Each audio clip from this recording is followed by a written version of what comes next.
Yeah, we're live. Okay, so here we go. So I just want to thank you for joining me today, Callum. Very grateful. It's a pleasure to be here. I'm interested really to find out what motivates you, how you feel about your research and your subsequent conclusions, and to try to ask some questions which provoke novel answers. But in fact, your recent book, Economic Singularity, it really thoroughly explores and explains of inquiry, artificial intelligence, and the economic singularity. And anyone who enjoys this interview would be well advised to pick up the book and take a look at it. So my first question is going to be about your time in Oxford. I think you were studying philosophy, and I just want to know really what that was like for you to study philosophy in Oxford. Wow, well, that was a long time ago, 40 plus years ago, I guess. So it was terrific. I often say that philosophy is science fiction without the fancy dress, and although that's flippant, I think it's true. Philosophy is the exploration of the most important, the most fundamental questions that humans ask. So, what is reality? What is life? What is the meaning of life? What is true? What is beauty? What is knowledge? And so on. And often you explore those questions by positing alternative worlds. Daniel Dennett calls them thought pumps or intuition pumps, and other people call them thought experiments. And my philosophy tutor, who was a splendid individual, he used to curl up in his armchair and ask us to imagine that we were on a planet the other side of the galaxy, in which the local life form, the local intelligent life form, didn't die, and what would their lives be like? So what did being mortal, the sort of follow on from that, what did being mortal mean for us, for humanity? And it was great because I'd read science fiction since I was a boy, and that was probably why I wanted to do philosophy. I guess I had an intuitive understanding that philosophy would be like that. A lot of philosophy is extremely hard, and I'm not sure I was really all that good at it. Actually, I did okay in philosophy. I did PPE, which is philosophy, politics, and economics, and I did pretty badly in the other two. So I got a 2-1, and it was all thanks to the philosophy. So it was great, and of course it was a terrific privilege to study there. Fantastic university, a lot of very smart people, and some of my best friends are people I met there. So long time ago, but it was great. So is there sort of a turning point or a specific time of inspiration or a revelation which led you to this area of inquiry concerning artificial intelligence? And yeah, very much. I've often said this. I have always thought, or as long as I can remember, because I read science fiction from when I was very young, that humans would eventually create machines that were cleverer than us. And I always thought that would happen thousands of years after I was dead. And in 1999, I read a book by Ray Kurzweil called Are We Spiritual Machines? A friend of mine introduced me to it. And I finished it, sort of appropriately enough, sitting outside Yahoo's office in Palo Alto, waiting for a meeting to start, in the height of the dot-com boom, when companies were doing 4 deals a day, and it was completely crazy. And I finished this book, and it blew me away, because what Kurzweil did was to make a very convincing case that it was possible that we would create a machine with all the cognitive abilities of an adult human, so an artificial general intelligence, within my lifetime, and that machine would then continue to be improved and would become a superintelligence. So that was an epiphany. It was a road to Damascus moment. I was pretty busy with my business career then, but I was quite young. I was tender age of about 40. And I managed to find time to write a novel in response to this book, because Kurzweil is a genius, an absolute genius, and deserves huge credit for waking the world up to this possibility. But he's a relentless optimist. He used to anyway, think that nothing could possibly go wrong. It was all going to be wonderful, and there really was no downside scenario. And it struck me that there was a lot of downside scenarios. So I wrote a novel about some of those downside scenarios and how we might get past them. And it was a really bad novel. Took me another 15 years to write a good version of it, which was called Pandora's Brain, which I did after I retired from business. And then I've written 2 non-fiction books since then. So yeah, that was my epiphany moment. Okay, you mentioned in your most recent book, The Economic Singularity, that in Europe we're very comfortable with the idea of a welfare safety net to protect the most vulnerable people from excessive suffering. What would you say to people who argue that, while that may be true, the majority of the middle and upper class appear to harbour a sort of vindictive hatred for so-called scroungers, immigrants and underclass welfare recipients in Great Britain and other parts of Europe? I'd say I don't think that's true. Certainly some people do, and it seems that a lot of the leader writers in the Daily Mail do, but we don't all agree with them. I mean, there's no getting away from it. I'm pretty middle class myself, and I don't hate people who earn less money than I do. So I think most of us, we don't. Okay. There is some back and forth on this subject. For instance, a guy called Max Kaiser, who has a financial sort of report on Russia Today. He has sort of explained the notion that welfare scrounging is sort of it's a double-edged sword. You sort of have some welfare scrounging happening in the upper class as well as in the lower class, and it happens in different ways. And there's some self-hatred, I think, there as well as external hatred happening. But it's debatable. Anyway, moving on. You speak a bit in your recent book about this, but can you clarify, in your personal view, is there such a thing as human nature? And if there is it cooperative or competitive overall? Yeah, I guess there is such a thing as human nature. What are humans? Humans are defined as biological organisms which can make other humans in the traditional fashion. And we do, I think, have some common traits. I guess there's the usual normal distribution curve, so which is kind of like a bell shape, and most of us cluster around the middle in regard to some particular characteristics. We are mostly cooperative animals. It's because we cooperate that we can do things like build pyramids and hunt mammals and build skyscrapers and so on. And when societies are reasonably stable and happy, most people behave pretty well. I mean, if they didn't, then we would all be killing each other. And a lot of people say that humans are rapacious, selfish, aggressive, violent animals. And it's really not true.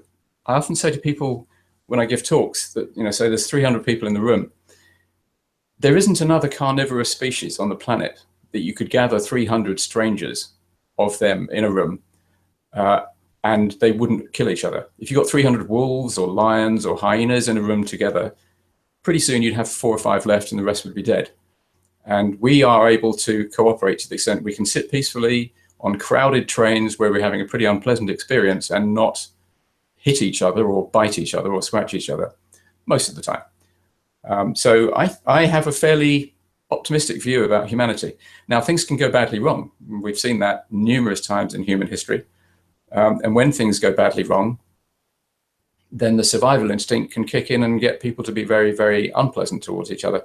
And because there's this bell curve of characteristics, there's always some psychopaths on the extreme who just always behave badly. And I've had some of them as bosses. But on the whole, no, I think people are pretty well disposed towards each other, and they practice self-interested altruism a lot of the time.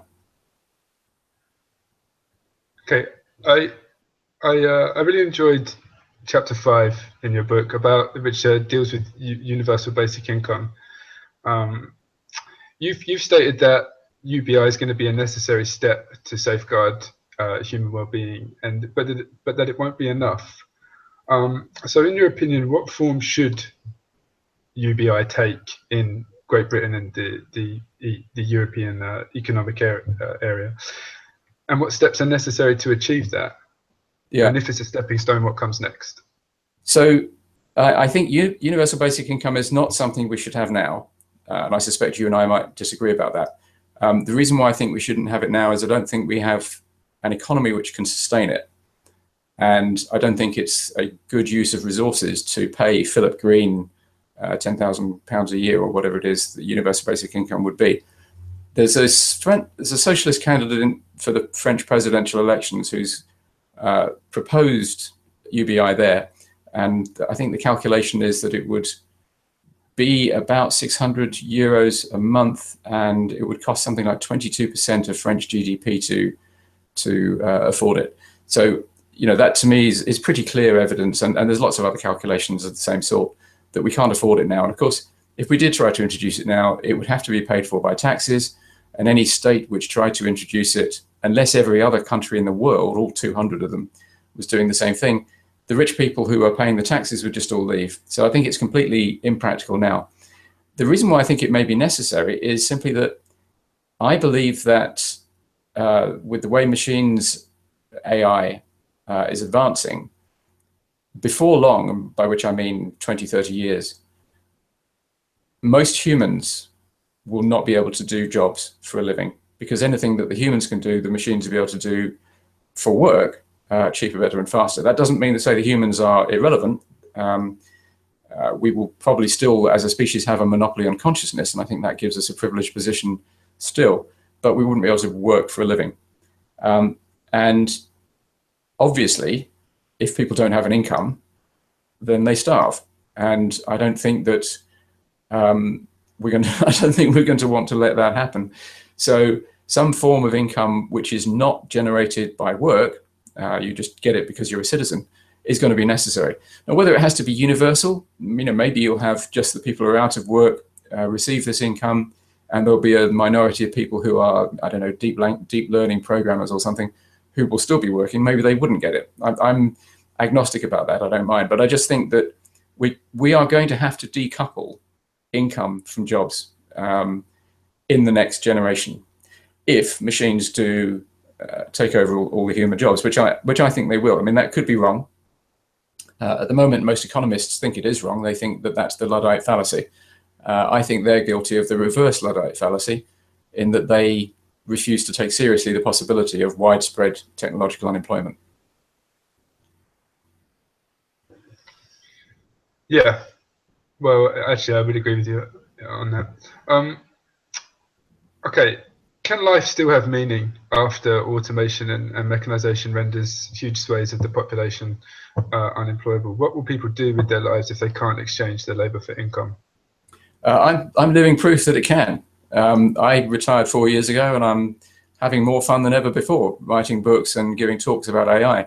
Now, obviously, not everybody can do that, but there's a million things people can do. We can paint, we can write plays, we can explore, and there's a lot of universe to explore. We can do science. There's no end to the things people can do.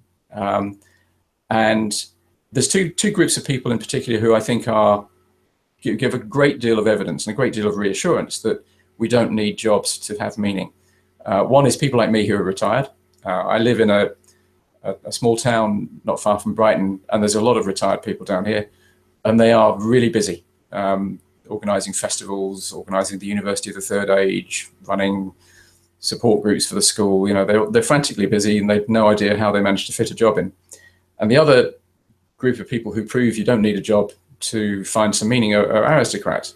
Now, love them or hate them as an institution, for centuries they didn't work. Some of them did. Some of them ran estates, and if they came from countries that had an empire, they might have run countries. But mostly they didn't work, and they survived perfectly happily, and indeed created most of the art and the science that came from their societies, because they were the only people who had the resources and the education to do so. So empirically, I don't think, I think there's evidence that we don't need jobs to have meaning. And also, I think it's slightly offensive to think that somebody's meaning is encapsulated entirely in their work. I mean, maybe if you are a playwright or something, maybe it is. But if you're an actuary or a truck driver or a warehouse worker, you know, no offense to those people, they can be perfectly good, sensible jobs to do. But I doubt whether those people would say that is the sum of their meaning as human beings. So yeah, I don't think meaning is the big problem when we get to the world where machines are doing all the work. I think income is the big problem. How about privacy? If we end up in a sort of a post-scarcity economy, which is so intensively data reliant and cybernated, can we reasonably expect any degree of privacy in that kind of scenario? Yeah, I don't know. I'm agnostic about privacy. On the one hand, I like my privacy, and I understand why people argue we need it. When you have someone like Dirty Donald being elected, makes you really value privacy, because you know someone like Traitor Trump, he could make terrible misuse of information about us, and so privacy is an important thing. However, I am quite persuaded by the argument that maybe we can't afford to have privacy. Technology is getting cheaper and more affordable. All forms of technology are. So one of the forms of technology that's getting very affordable is creating pathogens, and through that, possibly through nuclear weapons, and certainly through AI. There's somebody, I can't remember who, remarked the price of a mega death is coming within reach of an average citizen, by which he meant that the cost of creating some sort of weapon, whether it be a pathogen or a weaponized AI, is becoming affordable. And in that world, can we afford to have privacy? Because we've got this bell curve, we've got psychopaths around, and can we afford to have everybody being able to hide what they're up to all the time? I don't know. I don't know how that's going to pan out, and I don't make any prognostications or forecasts about it, and I don't make any recommendations about it because I don't know how it's going to work. The future always ends up being different than you expect. You can see some sort of broad trends, like, you know, clearly AI is going to get better and better, but the details of how that works out are always a bit surprising. Nobody in 1980 thought we would end up with supercomputers in our pockets in the form of telephones. That's truly bizarre, except in hindsight, it's not. And what happens with privacy will be something as surprising as that. Okay, how do we prepare the next generation? How do we help? What's the best way to help the next generation to prepare for the future? What kind of schooling? Read my books. Yeah. But I believe that we are heading into two singularities. The first one is what I call the economic singularity, which is technological unemployment. And the second one is the more common, the more well-known one, the technological singularity, which is about superintelligence. And I think the best thing that young people can do is start thinking about those two singularities. Because if I'm right, the millennials have to steer humanity through the economic singularity. And millennials, interestingly, are Generation Y, which means the following generation, who are going to have to steer us through superintelligence, is Generation Z. And I think that's incredibly well named, because I'm pretty sure that is the last generation of humans. If we get it right, if they get it right, then we will become post-humans, something much more than human. If they get it wrong, of course, not so good. Yeah, I noticed in your book that you speak favorably of Montessori style schooling, but I'm in agreement with you that there is about the future, it's unpredictable. Okay, are you familiar with the Alex Jones theory of the AI breakaway civilization? No. Okay, I'll outline it quickly for you. He summarized it in exemplary fashion on the Joe Rogan Experience podcast a couple of weeks ago. So the premise is that the most powerful and rich people, the dominant part of the culture throughout history, tend to start thinking about living forever. And Alex Jones suggests that Google and the elite globalist cabal are planning to become transhumans using artificial superintelligence and prosthetic enhancement, and thereafter form a sort of an immortal breakaway civilization as Earth becomes uninhabitable for humans as a result of pollution and economic calamity and all that. Now, is that scenario technically possible, first? And secondly, is it likely? I don't know if it's possible. Maybe it is. I think it's nonsense. I think that there is no cabal of Google and any tech elites. I mean, does Sergey Brin and Larry Page, do they spend a lot of time plotting the downfall of the rest of humanity with Sundar, whatever his name is, the guy who runs Microsoft, or Mark Zuckerberg? I highly doubt it.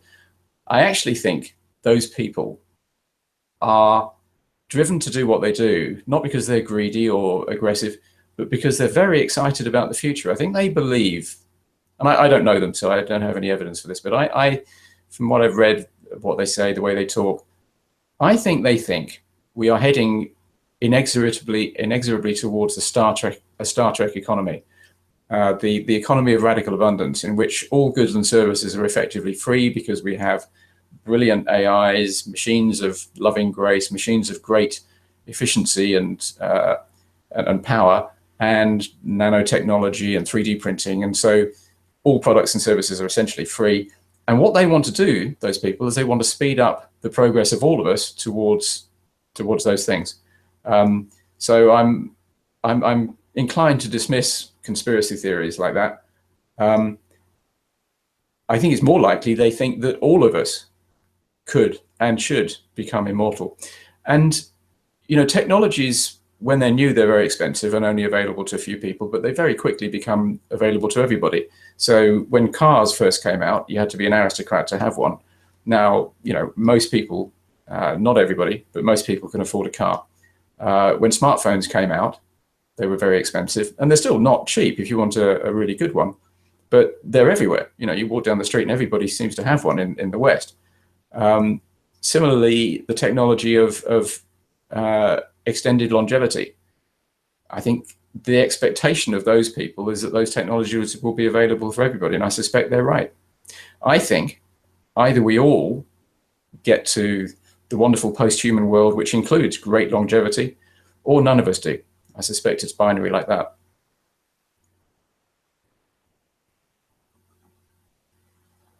Okay. Let's talk about life extension technology. I've heard you mention that you would like to extend your lifespan and even live forever.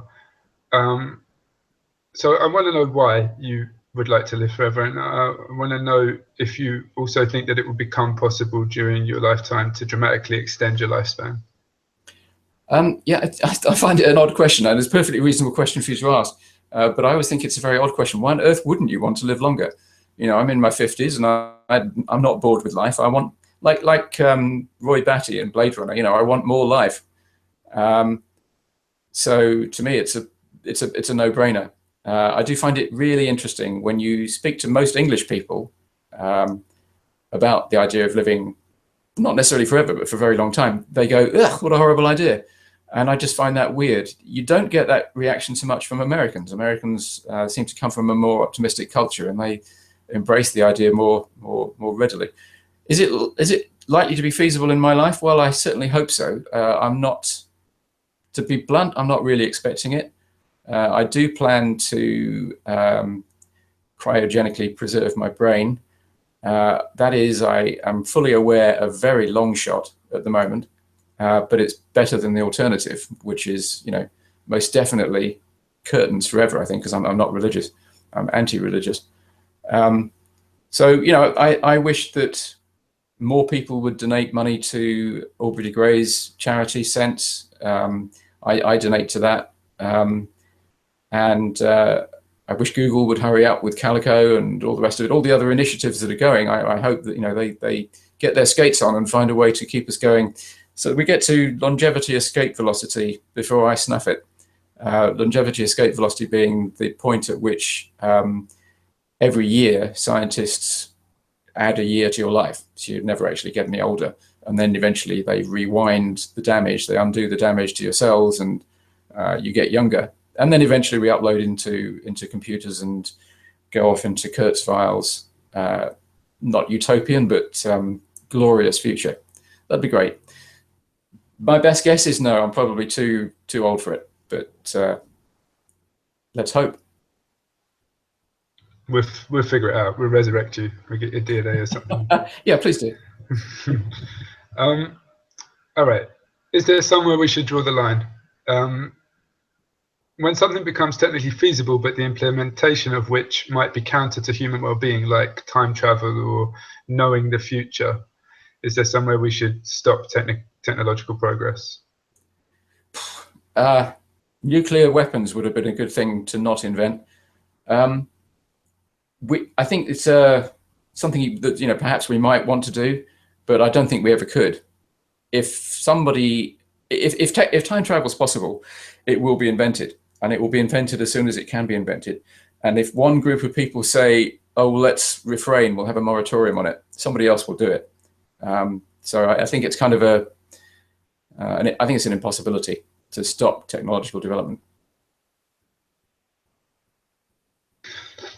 All right. I'm reluctant to ask this question because I'm sure it gets asked all the time, but you are a chap who's in a good position to maybe give an answer. So how long until we have a functioning a.g.i? It's a perfectly reasonable question, and of course I don't know. Neither does anybody else. Although I would say there's a very good chance that we'll have one within 50 to 70 years.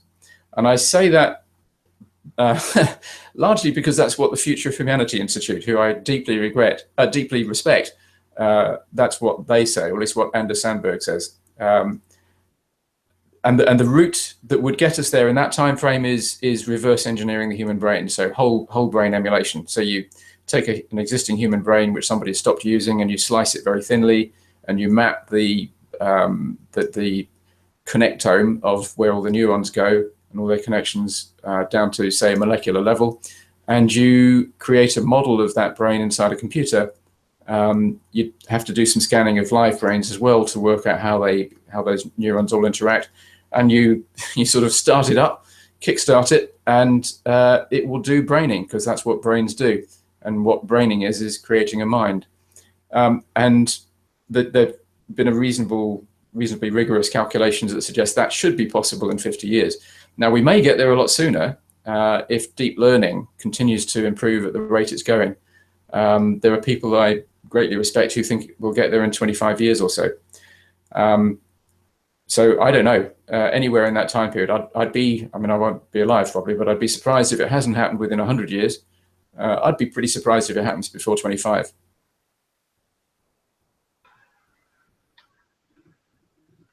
Now, I'm sure this question has already been asked by people more articulate than me, and I hope I can articulate it well enough. But if an artificial intelligence can achieve consciousness, then can it achieve altered states of consciousness? By that I mean, can it get lifted or become depressed or throw a wobbly, that kind of thing? I don't see why not. I mean, we don't know, but it seems entirely plausible a superintelligence would be able to alter its state of mind. Of course, it may not have emotions. We don't even know whether a superintelligence would necessarily, or in practice, be conscious.